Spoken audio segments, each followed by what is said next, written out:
Então, o Jó 2,9 diz assim, a mulher de Jó diz, amaldiçoa teu Deus e morre. Né? No hebraico, ela usou o termo Barek Elohim Warmut, amaldiçoa teu Deus e morre. E eu sempre fiquei intrigado, né, por causa dessa palavrinha Barek, porque Barek quer dizer abençoa. Essa palavra isolada quer dizer abençoa, né? Ao invés de Macau, que quer dizer amaldiçoa. Então eu sempre fiquei meio que intrigado com isso. E algumas pessoas até dizem que os tradutores das nossas Bíblias erraram, porque era para colocar lá, abençoa o teu Deus e morre. Mas nós temos que entender que o hebraico ele é traduzido por meio do contexto, né? Porque o hebraico é uma língua muito pobre, que uma palavra só serve para diversas coisas. Então, o hebraico ele é traduzido no contexto. Então, no contexto da passagem, nós colocarmos ali abençoa a Deus e morre seria ilógico, já que ela estava ali no último recurso, né, para a vida do seu esposo. Então, de fato, ali tem amaldiçoa teu Deus e morre. E o entendimento de algumas pessoas hoje é que, por causa disso, a maldição é tão pujante que se pode amaldiçoar até a Deus. Né? Algumas pessoas acham, né, chegam a esse extremo de dizer, ora, se a mulher de Jó disse que Jó poderia amaldiçoar a Deus, a maldição é tão tremenda, tão potente, tão pujante que pode se amaldiçoar a Deus. Mas nós temos que entender o seguinte, que o conhecimento, né, das pessoas naquele período era um conhecimento ainda muito pífio. Por quê? Porque os irmãos sabem que Jó foi um dos primeiros livros da Bíblia a ser escrito. Né? Foi um dos primeiros livros de Moisés. Antes mesmo do Decálogo, ele escreve Jó. Então, o conhecimento de Deus ali era muito, muito resumido, muito paupérrimo. Então, naqueles dias se entendia a seguinte coisa: quem amaldiçoasse a Deus ou quem blasfemasse contra o Senhor seria fulminado por ele. Então nós temos que entender aí qual foi o sentimento que a mulher de Jó teve naquele momento. Então, o que ela estava dizendo era o seguinte: olha, amaldiçoa logo a Deus, né, blasfema contra o Senhor, porque ele vai te matar. Porque ele vai terminar essa tua angústia. O difícil é nós sabermos o que estava no coração dela. Se ela estava com pena do seu esposo ou que ela queria se livrar do problema, né? Eu acredito que ela queria se livrar ali do problema. Porque no versículo 10, o nosso irmão Jó disse, né, a mulher fala como louca. Então, possivelmente, ela queria se livrar daquele problema. Então, quando ela diz amaldiçoa teu Deus e morre, ela simplesmente estava expressando o conhecimento que se tinha, ou o conceito que se tinha naqueles dias, de que quem blasfemasse contra Deus, o próprio Deus o fulminaria. Esse conhecimento, ele ficou tão arraigado que depois o próprio Deus promulgou como lei, lá em Levítico 24:14. Olha só, Levítico 24:14-15 diz: tira o que blasfemou para fora do arraial, e todos os que o ouviram porão as mãos sobre a cabeça dele, e toda a congregação o apedrejará.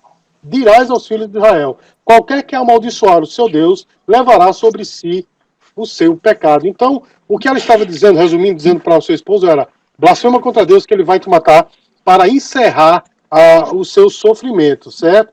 Então, esse conceito moderno, né, de que a maldição ela é tão potente que se pode amaldiçoar até o Deus, ela cai por terra aí. Porque simplesmente ela estava expressando o conhecimento dos seus dias e querendo acabar com o sofrimento do seu esposo. Agora, concernente ao respingo, né, desse conselho no próprio Jó, né, capítulo 3, que ele amaldiçoou o dia do seu nascimento, nós temos que interpretar esse texto levando em conta que Jó era homem, né? Jó era um homem, como eu e como os amados irmãos aqui presentes. Nós sabemos que ele era um homem acima da média, mas que foi até elogiado por Deus, mas era um homem com emoções, com sentimento. E naquele momento eu não vejo que foi um respingo do conselho da sua esposa, mas simplesmente o desabafo de um coração amargurado, e simplesmente amaldiçoou o dia do seu nascimento, como qualquer um de nós faríamos se estivéssemos numa condição como aquela. Mas nós temos que entender, meus queridos, que, como eu já falei aqui, o conhecimento de Deus, ele é paulatino, né? Ele veio progredindo durante os séculos, né?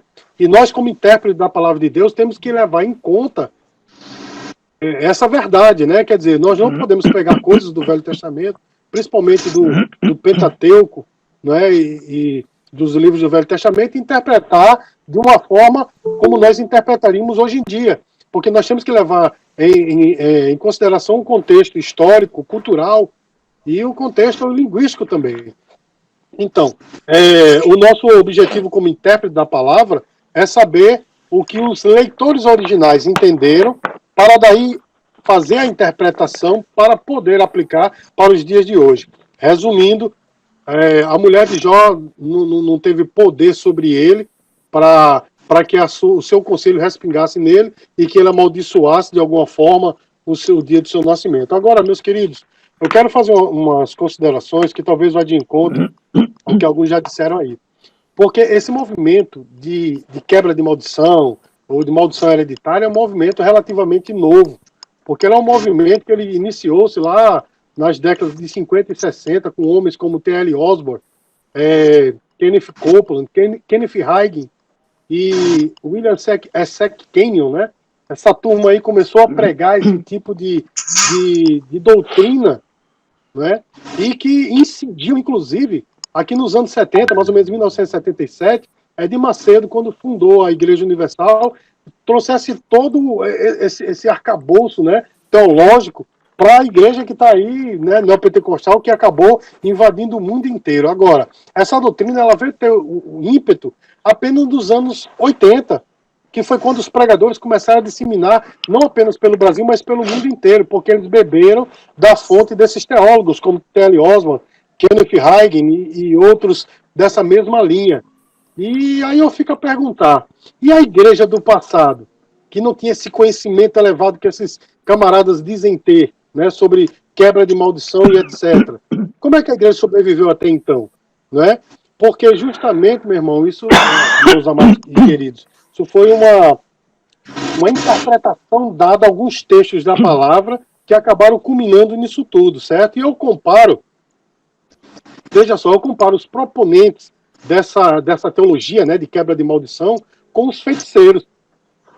Sabe por quê? Porque na magia, eles dizem que o feiticeiro ele tem o conhecimento de códigos, de rituais e de palavras que podem manipular o universo. Veja se não é a mesma coisa que esses camaradas eles propõem, porque a palavra, para eles, é um ser autônomo. Quando você diz uma palavra, ela tem um poder criador. Quando a Bíblia diz que a palavra que tem um poder criador é a palavra de Deus.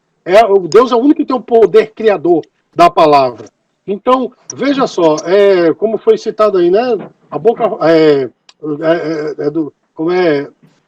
não é o que entra que contamina, mas sim o que sai. Ótimo, mas aí no contexto ele fala do coração. Ele diz porque é do coração. Então ali está falando de um coração petrificado pelo pecado. Porque a maldição verdadeira é o pecado sobre o homem, como o pastor Pedro Calvino ele falou, e o único que pode amaldiçoar e abençoar é Deus. Gênesis capítulo 12, versículo 3, por aí em diante, o Senhor diz assim, abençoarei os que te abençoarem, e amaldiçoarei os que te amaldiçoarem. Porque justamente Deus é o único que tem o poder de amaldiçoar e de abençoar. Você pode ver, Deuteronômio capítulo 28, lá tem a bênção e a maldição. Não é? Mas quem é que abençoa e quem é que amaldiçoa? Deus. Porque textos como o de Balaque e outros por aí mostram simplesmente uma crendice popular de que o homem tem o poder de amaldiçoar. Mas a Bíblia diz todos os textos. Texto lá de Êxodo 20, né, que fala, visitarei o pecado dos pais nos filhos e tal. Ali é Deus falando, é Deus que tem o poder de amaldiçoar. E é Deus que tem o poder de abençoar. Não é? Então, veja só, essa doutrina, esse arcabouço todo doutrinário de quebra de maldição, gerou uma série, um grande número de crentes amedrontados, certo? De crentes que não têm segurança na salvação, não é? E que vivem a vida amedrontados de serem amaldiçoados. Irmãos, pasmem. Há pessoas que acreditam que há pessoas salvas, mas não libertas. Eu vou repetir porque é uma coisa tão absurda que eu vou dizer. Existem pessoas salvas, mas não libertas. E aqui eu separei da minha pequena biblioteca, eu separei um livro aí, não sei se os irmãos estão conseguindo ver, porque fica ao contrário, né? Mas esse livro aqui, ó, de um pastor bastante conhecido chamado Marcos de Souza Borges, conhecido como pastor Cote. Esse camarada aqui, nesse livro, ele diz isso. Há pessoas salvas, mas não libertas. Inclusive que é necessário fazer um curso, ir para Minas Gerais, fazer um curso com ele para virar um libertador, para que possa libertar as pessoas. Olha só, esse livro eu não sei se está à venda, porque uma pessoa que fez o curso, ele hoje frequenta a nossa igreja, é membro da nossa igreja, ele me deu este livro, eu não sei se está à venda, mas esse curso ele existe, fazendo com que as pessoas se tornem libertadores das outras. E aí eu vou para as minhas considerações finais aqui e dizer que essa doutrina, ela tem um ataque terrível, sabe a quê? Um ataque terrível à suficiência do sacrifício de Cristo. Porque as pessoas estão acreditando, meu irmão, que é necessário uma oraçãozinha, um ritual, uma corrente, para poder completar o sacrifício de Cristo. Meu irmão, misericórdia. A Bíblia diz que aquele que está em Cristo, nova criatura é. As coisas velhas passaram e tudo se fez novo. 1 João capítulo 5, versículo 18, diz assim: aquele que nasceu de Deus não vive na prática do pecado e o maligno não lhe toca. 2 Coríntios capítulo 2, a partir do versículo 14, a Bíblia diz que o Senhor Jesus, ele rasgou o escrito de dívida e encravou na cruz, e ali na cruz ele expôs os demônios, as potestades, a ignomínia, a vergonha pública. Isso quer dizer, meu irmão, que o demônio ele já está vencido nas nossas vidas, ele não tem mais poder. Podem fazer macumba, já fizeram macumba para mim. Eu já saí da minha casa, encontrei no terraço, no jardim da minha casa, uma boneca toda Como? Eu não entendi. Desse jeito eu falo em língua, desse jeito aí. Então eu já encontrei, meu irmão, uma boneca mulambenta no jardim da minha casa, e alguém disse que era um trabalho para acabar com o meu casamento. Meu irmão, vai fazer. Porque o senhor continua sendo continuista. Hein? Porque o senhor é continuista. Me diga por quê. Me diga por quê. E quero agradecer aqui o pastor Quito por me chamar de reformador. Muito obrigado, pastor Quito. Eu não mereço fazer um agradecimento. Então, meus queridos, deixa eu só concluir. Então, hoje em dia... Eu quero só concluir, posso? Pode. Posso concluir? Pode. Então, veja só. Veja só, meus queridos. Hoje em dia, as pessoas acham mais fácil orar para expulsar o espírito da fofoca do que fazer com que o homem entenda que fofoca é pecado, pela palavra de Deus. É mais fácil o homem orar para que deixe de ser adúltero do que fazer com que a pessoa entenda que adultério é pecado pela palavra de Deus. As pessoas estão tirando a sua responsabilidade, né, dos ombros e jogando em cima das entidades, das palavras de maldição. Meu irmão, isso é falta de caráter. É preciso receber Cristo como Salvador de verdade. Então, palavra maldita, meu irmão, palavra de maldição... Palavra maldita, palavra de maldição, não tem poder sobre nós. Não tem poder, porque... verdadeiramente, na cruz, meu irmão, Jesus já venceu todos os principados e potestades. Eles estão aí, o mundo jaz do maligno, o demônio está na potestade aí do ar. Porém, meu irmão, não tem poder nenhum sobre nós. Agora, eu não sei se meu tempo já estourou. Agora, o diabo, ele é o pai da mentira. Então, o que ele faz? Ele se arroga como alguém que tem poder sobre a vida dos crentes, de poder endemoniar um crente, de poder derrubar um crente. E os crentes, que acreditam nessas quebras de maldições, acabam caindo nessa conversa. E pior, meu irmão, fazem com que os proponentes dessas quebras de maldições sejam vistos como grandes homens de Deus, como homens, né, que têm um poder miraculoso, como homens que têm um conhecimento elevadíssimo, como esse camarada aqui, meu irmão. Eu escrevi uma análise desse livro no meu blog. Se você entrar lá, existe até palavras de baixo calão contra a minha pessoa, porque dizendo que eu estou atacando este homem, quando eu não ataco, eu ataco a sua teologia mórbida. Então, meus queridos, nós estamos vivendo num tempo que as pessoas gostam de história da carochinha. Nós estamos vivendo num tempo que as pessoas gostam de mitologias, mas não da palavra de Deus. E há uma... Não é Ricardo Castro, não, é Ricardo Zwingli. Esse homem. E há, meu irmão, uma segurança na salvação. E há uma segurança na palavra de Deus, meus queridos. Nós temos que estar seguros na palavra de Deus. Para resumir, essa questão de se maldição tem poder hoje ou não, nunca teve. O único que tem poder de amaldiçoar é Deus. O único. Está na palavra. Todos os textos em que você vê alguma coisa a respeito de maldição é Deus amaldiçoando o pecado, amaldiçoando a desobediência e abençoando os obedientes. Nós vemos assim. Então, é bíblico, meu irmão. Então, torcendo-se os textos, a que as pessoas chegam à conclusão de que a maldição ela ainda para os nossos dias. Então, Êxodo 20, versículo 5, o texto lá diz assim: visitarei a maldade, o pecado dos pais nos filhos, até a terceira e a quarta geração. Aí, seguindo, ele dizia: abençoarei a obediência, enfim, das gerações. Nós vemos ali, em primeiro lugar, que essa maldição não é proferida por um ser humano, mas sim pelo próprio Deus. Segundo, nós vemos ali que o Senhor está falando da extensão, né, dessa maldição, ou seja, pais pecadores que criam filhos pecadores, ou seja, vamos recapitular, pais ímpios que criam filhos ímpios, que criarão netos ímpios e que criarão trisnetos ímpios, estarão com a maldição de Deus sobre eles.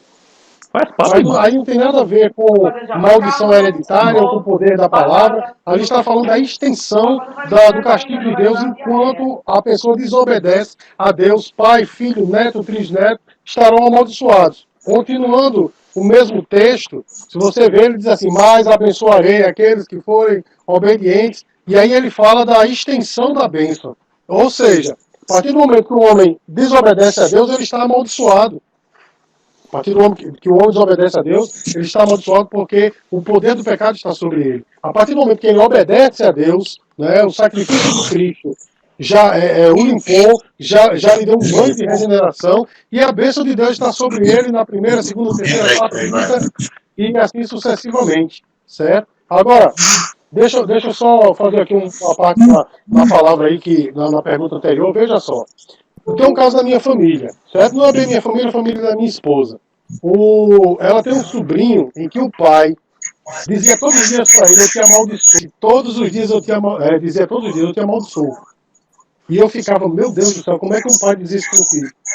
Hoje em dia, esse rapaz, ele é casado, ele tem filhos, ele está prosperando financeiramente, ele está vivendo uma vida no lar, né? Uma bênção. Esse homem morreu, enfim, lá com seus conceitos. E onde é que está a maldição? Onde está a maldição?